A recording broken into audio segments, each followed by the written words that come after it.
आज हम बात करेंगे एक ऐसे स्कैम की जो न सिर्फ पैसा ही नहीं देश का भरोसा भी लूट के लेके गए। DHFL का 34,000 करोड़ का स्कैम। ये स्कैम अब तक का सबसे बड़ा बैंकिंग फाइनेंस स्कैम माना जाता है। तो कैसे ये इतना बड़ा फ्रॉड हुआ, कौन थे इसके पीछे और कैसे इसने पूरा सिस्टम हिला दिया, चलिए इस शॉकिंग कहानी को साथ में जानते।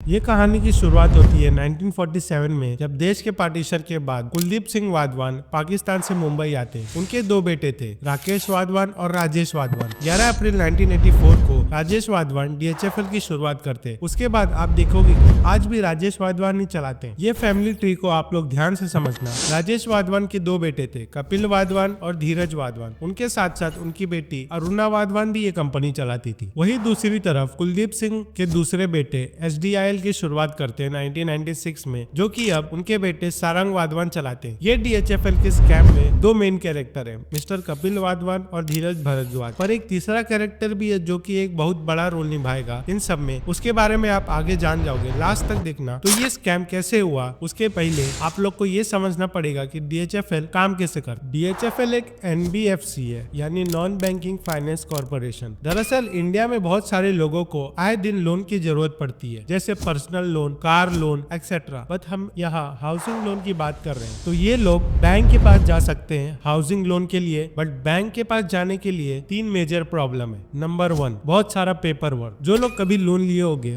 उनको पता ही होगा कि उनको बहुत सारे डॉक्यूमेंटेशन दिखाने पड़ते हैं हाउसिंग लोन लेने से पहले। नंबर 2, लेंदी प्रोसेस है काफी, कभी मैनेजर की सिग्नेचर, कभी इसकी कभी उसकी। और नंबर 3, कभी कभी अगर आप रूरल एरिया से आते हो तो उनको कभी कभी लोन लेने में बहुत तकलीफ होती है। बट वही कुछ बैंक है जो इन जैसे लोगों को लोन बहुत इजीली दे देती है। और यहाँ से NBFC जैसे बैंकों का रोल शुरू होता है, जो लेस पेपर वर्क और लेस रूल्स एंड रेगुलेशंस में लोन प्रोवाइड कर देती है। NBFC सेमी अर्बन और रूरल एरिया के लोगों को भी लोन प्रोवाइड करती है, जबकि बैंक नहीं करती। तो अब सवाल आता है कि ये NBFC पैसे कैसे कमाता है। तो अगर मैं DHFL की बात करूँ तो ये बड़े बड़े बैंकों से लोन लेते हैं, जैसे SBI या तो कोई भी नेशनलाइज्ड बैंक से, और फिर ये हाउसिंग लोन लोगों को प्रोवाइड करते हैं। NBFC को लोन बहुत कम इंटरेस्ट पे मिल जाता है बैंकों से। फॉर एग्जांपल DHFL को या कोई भी NBFC को पैसा लेना है कोई भी नेशनलाइज्ड बैंक से, तो उनको इंटरेस्ट रेट पे करना होगा 5.5 से लेके 7% के बीच तक। उसके बाद ये लोगों को हाउसिंग लोन प्रोवाइड करेंगे 8 से 12.5% के रेट पर। तो जो बीच का मार्जिन बचता है 1 से 4% के अराउंड, वो DHFL या कोई भी NBFC का इनकम हुआ। NBFC जैसे DHFL एक और तरह से पैसे रेस करता है लोगों से, बॉन्ड के रूप में। और जो पैसा ये बॉन्ड के रूप में रेस करते हैं वो आगे और लोन दिया जाता है लोगों। तो साल 2012 तक सब ठीक चल रहा, लोगों को उनके पैसे मिल रहे थे, बैंकों को उनका इंटरेस्ट। बट अचानक से कुछ ऐसा होता है कि जहां से DHFL की पूरी कहानी बदल जाती है हमेशा के लिए। 30 नवंबर 2021 को यूनियन बैंक ऑफ इंडिया एक कंप्लेंट रजिस्टर करता है CBI को कि DHFL ने रिटेल लोन दिया है प्रोजेक्ट फाइनेंस के अंदर, वो भी 14,000 करोड़ का। बट रियलिटी में वो लोन एक्सिस्ट ही नहीं करता है। और KPMG की एक ऑडिट रिपोर्ट की मानी तो DHFL ने 66 डिफरेंट कंपनीज को मनी ट्रांसफर किया था। बट आपको बता दूं कि इनमें से 25 कंपनी ऐसी है जिनका ना कोई एड्रेस है ना कोई रेवेन्यू, यानी ये डमी कंपनी है। और यहाँ से DHFL का सब सीक्रेट बाहर निकलना चालू होता है। उससे पहले आप लोगों को दो चीज समझने की जरूरत है। नंबर 1, मनी लॉन्ड्रिंग काम कैसे करता है। नंबर 2, ये स्कैम कैसे किया गया। तो ध्यान से समझने की कोशिश करना। मनी लॉन्ड्रिंग में 3 स्टेप्स होते हैं। इनिशियल प्लेसमेंट, एग्जाम्पल बिजनेसमैन हो या कोई भी क्रिमिनल हो, तो उसको अगर अपना ब्लैक मनी व्हाइट में करना है तो उसको एक लेजिटिमेट बिजनेस खड़ा करना पड़ेगा। सो एग्जाम्पल, मैंने एक होटल खोला, सो मैं सब मेरे ब्लैक मनी होटल के अकाउंट में ट्रांसफर कर दूंगा और मैं फेक बिल्स और इनवॉइस क्रिएट करके बता दूंगा कि इतना प्रॉफिट वगैरह हुआ है। तो अगर मेरा 20,000 का डेली प्रॉफिट होता है तो मेरा प्रॉफिट हुआ 20,000 डेली का। बट मेरे ब्लैक मनी को व्हाइट भी तो करना है, तो मैं मेरा प्रॉफिट दिखाऊंगा 40,000 का। सो आप लोग के मन में एक सवाल जरूर आया होगा, और नहीं आया तो आना भी चाहिए, कि अगर ऐसा है तो ओवरऑल रेवेन्यू इंक्रीज होगा और मुझे टैक्स देना होगा। तुम सही हो, बट ऐसा होगा नहीं, क्योंकि यहाँ आता है लॉन्ड्रिंग का दूसरा स्टेप, जो है लेयरिंग। तो जो मैंने मेरे ब्लैक मनी होटल में इन्वेस्ट किया है फेक बिल्स वगैरह दिखा के, उसको मैं री इन्वेस्ट करूंगा एसेट्स में, होटल के ही बिजनेस अकाउंट से, या तो वो पैसे को मैं ट्रांसफर कर दूंगा डमी कंपनीज में। तो ऐसे मेरा ओवरऑल प्रॉफिट कम हो जाएगा और मुझे टैक्स नहीं देना पड़ेगा। तो जो मेरा पूरा पैसा शेल कंपनीज में आया है, शेल कंपनीज वो होती है जिनका कोई रेवेन्यू या बिजनेस नहीं होता, ये सिर्फ पेपर पे दिखती है। और ज्यादातर ये कंपनीज केमन आइलैंड पे मिलते हैं, इसलिए हमारे देश के बड़े लोग ये आइलैंड पे जाना पसंद करते हैं। खैर,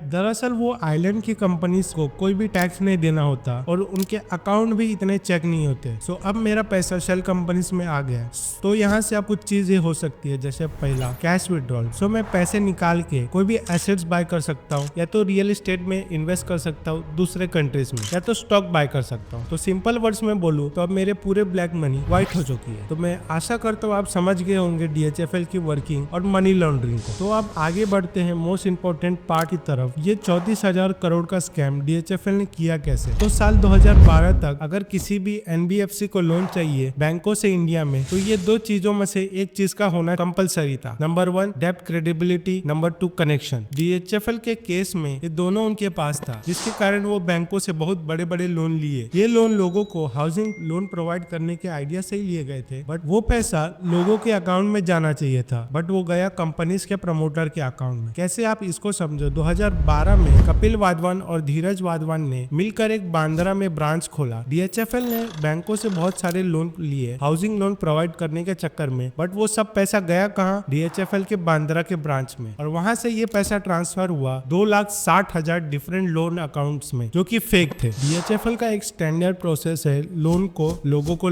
देने के लिए, मींस लोन प्रोवाइड करने के लिए, जहां लोग पहली बार जाते हैं लोन अप्रूवल के रिक्वेस्ट के लिए, फिर वो लोन अप्रूवल का रिक्वेस्ट डेटाबेस में जाता है, उसके बाद अंडरराइटिंग डिपार्टमेंट के पास जाता है, फिर उसके बाद जाके चीफ मैनेजिंग डायरेक्टर उसको पास करते हैं, फिर लोगों को लोन दिया जाता है। बट ये 2,60,000 अकाउंट का लोन कुछ इस तरह पास किया गया कि जैसे ही लोन रिक्वेस्ट आई वो डायरेक्टली चीफ मैनेजिंग डायरेक्टर को सेंड कर दिया गया और लोन अप्रूवल का मेल के थ्रू किया गया। तो आप लोग यहाँ से समझ सकते हो किस तरह का स्कैम था। तो ये हुआ कैसे? दरअसल DHFL का बांद्रा ब्रांच जो कि एक्सिस करता था सिर्फ पेपर पे ही, वहां से ये मनी ट्रांसफर हुआ 2,60,000 अकाउंट में और लोन के रूप में। वहां से ये पैसा ट्रांसफर हुआ 66 डिफरेंट कंपनीज के लोन के रूप में, और उसके बाद 2,60,000 अकाउंट्स और 66 कंपनी का पैसा ट्रांसफर किया गया सेल कंपनीज में, और उसके बाद जाके ट्रांसफर हुआ प्रमोटर्स के अकाउंट्स में। तो आपको जो पहले मैं मनी लॉन्ड्रिंग का बताया था, यहाँ भी वही सिनेरियो हुआ। उसके बाद प्रमोटर्स ने वो पैसा इन्वेस्ट किया रियल स्टेट में कैश के रूप में, और ये पहली बार नहीं था जब कंपनीज के प्रमोटर जेल जा रहे थे। उनके लिए बहुत आम बात हो गई। प्रमोटर्स काफी बार जेल जा चुके थे और हर बार उनको बेल मिल जाती थी, मगर कैसे? तो आपको अगर याद होगा मैंने स्टार्टिंग में तीसरे कैरेक्टर की बात की थी, और यहाँ से तीसरे कैरेक्टर का रोल शुरू होता है, और वो कोई नहीं हमारे देश के जाने माने पॉलिटिशियन है। 21 जनवरी 2020 में कपिल वाधवान अरेस्ट होते हैं मनी लॉन्ड्रिंग के रूप में, बट उनको 22 फरवरी को बेल मिल जाती है। ये बेल बॉम्बे हाई कोर्ट के द्वारा अप्रूव किया गया था, जबकि ईडी ने सारे सबूत बॉम्बे हाई कोर्ट को प्रेजेंट किया था। ये स्कैम 2012 से 2019 तक चला, बट 2019 तक क्रेडिट रेटिंग DHFL का बहुत ही अच्छा था। एजेंसीज ने अच्छी रेटिंग दी थी, मगर कैसे? दरअसल 2015 में PM आवास योजना आया था, आप लोगों को याद होगा, जिसके चलते गवर्नमेंट ने प्रॉमिस किया था कि वो अफोर्डेबल रेट में लोगों को घर प्रोवाइड करेंगे, जिसके चलते गवर्नमेंट ने बैंकों को प्रेशराइज किया और बैंक ने भी DHFL को इजिली लोन प्रोवाइड कर दिया। और जिन बैंकों से DHFL ने लोन लिया था उनको इंटरेस्ट सब्सिडी मिला। क्यों? बिकॉज ये लोन लिया गया था under PM Awas Yojana. But आपको पता होगा आवास योजना के पैसा था, बट ये पैसा लोगों के अकाउंट में पहुंचा ही नहीं। ये पैसा गया किसके अकाउंट में? प्रमोटर्स के अकाउंट में। बट फाइनली प्रीमल ग्रुप ने DHFL का 34,250 करोड़ से भी ज्यादा का लोन सेटल करा दिया था। बट उन लोगों को क्या, जिन्होंने DHFL के बॉन्ड स्टॉक में इन्वेस्ट किए थे। तो ऐसे स्कैम के चलते गवर्नमेंट बैंक्स का ज्यादा लॉस होता है, और उनको सपोर्ट करने के लिए गवर्नमेंट उनको ज्यादा से ज्यादा पैसा प्रोवाइड करती है। और ये पैसा आता कहाँ से? लोगों का टैक्स इंक्रीज करके। तो आप लोग का क्या राय है कमेंट सेक्शन में जरूर बताना। मिलते हैं आपसे नेक्स्ट वीडियो में।